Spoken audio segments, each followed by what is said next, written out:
जो तशवीशनाक सूरत हाल इस वक्त जम्मू कश्मीर में बनी हुई है, सरहदी इलाके से आप ताल्लुक़ रखते हैं, आपका आना जाना है लोगों में, और आप हम अक्सर देखें तो आप ऐसे ही इलाकों में होते हैं जो कि LOC के करीब हैं, उन लोगों में उठते बैठते हैं। तो क्या लगता है आपको कि लोग, सरकार तो तैयारी कर रही है कि कोई बड़ा इकदाम जो है वो उठाया जाए, और हम देख भी रहे हैं कि तैयारियां जिस तरीके से चल रही हैं, आम लोग क्या सोच रहा है, आम इंसान जो आम आदमी है वो क्या चाहता है?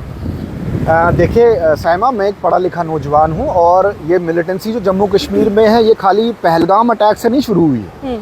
ये 1947 से चलती आ रही है, और ऐसे बहुत सारे अटैक हुए हैं। आपने पुलवामा अटैक सुना होगा, उससे पहले सिखों पे अटैक किया गया था, उसका आपने सुना होगा। ऐसे ऐसे बहुत, चाहे हिंदू हो, मुसलमान हो, सिख हो, बहुत लोग जो है जम्मू कश्मीर में मारे गए हैं। देखिए, अब अगर इसका हल जंग ही है तो मुझे लगता है कि हिंदुस्तान को बहुत पहले जंग कर लेनी चाहिए थी। हिंदुस्तान ने 1965 में भी पाकिस्तान के साथ जंग की है, हिंदुस्तान ने 1971 में भी जंग की है, और सबसे खुशनसीबी की बात यह है साइमा, 1965 में भी हिंदुस्तान पाकिस्तान से जंग जीता है, 1971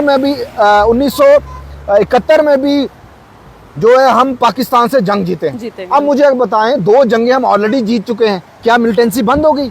अगर आज भी मैं समझता हूं जंग होती है, इसमें कोई दो राय नहीं है। हमारी इंडियन आर्मी बिल्कुल बॉर्डरों पे डटी हुई है, और वो ये जंग जरूर जीतेंगे। इसका मैं कहता हूं, मुझे दिल से पूरा यकीन है कि हिंदुस्तान ये जंग भी जीतेगा अगर ये जंग होती है। क्या जंग जीतने से जम्मू कश्मीर में मिलिटेंसी खत्म हो जाएगी? क्या हमारे हालात सुधर जाएंगे? ये हमें सोचना पड़ेगा। डिप्लोमेटिकली बहुत सारे रास्ते हैं साइमा, इंटरनेशनली हिंदुस्तान अब उस पोजीशन पे आ गया है कि पाकिस्तान पे बहुत सारी सैंक्शंस लगवा सकता है, बहुत सारी कार्रवाई कर सकता है। और मैं उन मीडिया चैनल से कहना चाहता हूँ साइमा, ये हिंदुस्तान पाकिस्तान की जंग अभी गवर्नमेंट ने डिसाइड करना है। ना तो पाकिस्तान ने कोई पहल की अभी तक, ना तो हिंदुस्तान ने पहल की है। आप ये कुछ गोदी मीडिया चैनल्स हैं जो स्टूडियो में लोग बैठे हुए हैं दिल्ली में, हाँ, उन्होंने आपस में जंग छेड़ ली है। मीडिया चैनल के स्टूडियो में हिंदुस्तान से भी जंग अभी हो गई है, शुरू हो गई है, और पाकिस्तान में बैठे हुए जो मीडिया चैनल वाले हैं उन्होंने भी आपस में जो जंग छेड़ दी है। मैं समझता हूँ साइमा, ये आसान नहीं है दिल्ली में बैठ के, मुंबई में बैठ के जंग की बातें करना। आप देखें कितना बुरा हाल है यहाँ बॉर्डर के लोगों का, कितने डरे हुए हैं, कितने सहमे हुए हैं। बंकर्स हमारे पास पूरे नहीं। अगर कल जंग हो जाती है तो इतनी आबादी हमारी बॉर्डर बेल्ट पे है, वो आबादी गवर्नमेंट उनको कहाँ ले जाएगी, कहाँ उनको शिफ्ट करेगी, ये भी अभी कोई डिसीजन नहीं लिया गया। और अल्लाह ना करे अगर जंग होती है तो सबसे ज्यादा नुकसान अगर होगा, चाहे वो जान का नुकसान हो, वो माली नुकसान हो, सबसे ज्यादा नुकसान जो है वो हमारे बॉर्डर बेल्ट के लोगों का होगा। इसीलिए मैं हिंदुस्तान गवर्नमेंट से जो है वो गुजारिश करूंगा कि कहीं ना कहीं और भी वायर मीडियम्स देखने चाहिए, क्योंकि आज की डेट में मोदी जी ने एक, जो ये तो मानना पड़ेगा, मोदी गवर्नमेंट में हिंदुस्तान का नाम पूरे मुल्क में जो है वो अच्छे लेवल पे जो है वो लिया जाता है। अगर मोदी गवर्नमेंट चाहे तो पाकिस्तान पे डिप्लोमेटिकली बहुत सारे सैंक्शंस लगा सकती है। अमेरिका, रशिया, चाइना, इनसे बात करनी चाहिए। हाँ, अलग अगर उसके अलावा भी कोई तरीकेकार नहीं निकलता, अगर जंग ही इसका जो है आखिरी सोल्यूशन है, तो साइमा, हम बॉर्डर के बेल्ट वाले लोग जो हैं बिल्कुल इंडियन आर्मी का, अपनी गवर्नमेंट का साथ देने को तैयार हैं। लेकिन हम ये चाहते हैं जंग आखिरी जंग होनी चाहिए, क्योंकि इससे पहले भी हम 2 जंगें लड़ चुके हैं, जीत भी चुके हैं। तो अभी तक जम्मू कश्मीर के हालात जो है सुधरे नहीं।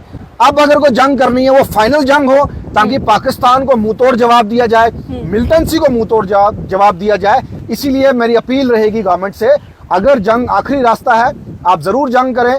जहां तक बॉर्डर के लोग हैं, हमें पूरा यकीन अपनी इंडियन आर्मी पे है, उसका सपोर्ट हमने दोनों जंगों में पहले भी किया और आने वाले टाइम में साइमा हम करेंगे।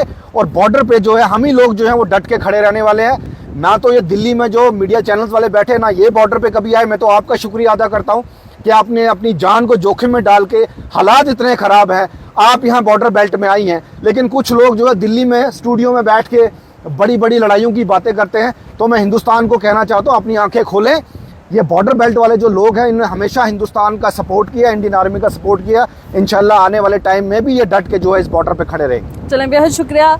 ये थे हमारे साथ एडवोकेट आफ्ताब गनई, जिनका कहना है कि पहले तो हल और कोई निकाला जाए कि किस तरीके से ये जो सूरत हाल बनी हुई है इससे निकलना है।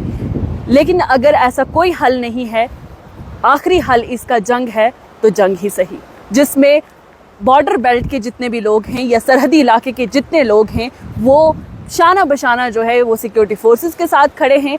हुकूमत का कोई भी फैसला हो उसके साथ वो खड़े हैं। लेकिन फ़िलहाल की अगर मैं आपको तस्वीरें दिखाऊं, ये बॉर्डर इलाका है, ये LOC है, पुंछ का सरहदी इलाका है जहाँ पर इस वक्त मैं मौजूद हूँ। और लोगों का क्या कुछ रुझान है, लोग इस वक्त क्या कुछ सोच रहे हैं, क्या समझ रहे हैं, लोगों का क्या कहना है कि जो जंगी सूरत हाल बनी हुई है, लोग परेशान हैं, लोग सोच रहे हैं कि अगर हमारे लिए इंतज़ामात नहीं हैं, हमारे लिए अभी पूरी तरीके से मुकम्मल तौर पर बंकर्स नहीं बनाए गए हैं, तो ऐसे में अगर ऐसी कोई सूरत हाल बनती है तो हमें हुकूमत या सरकारें जो हैं वो किस तरीके से अकोमोडेट करेंगी। लेकिन फ़िलहाल सरहदी ज़िला पुंछ से मैं आपको तस्वीरें जो दिखा रही थी और लोगों से भी बातचीत की है, जिसमें लोगों का भी यही कहना है, आम आवाम का भी यही कहना है कि अगर आपके पास जंग के सिवा कोई हल नहीं है तो जंग ही सही, हम आपके साथ खड़े रहें।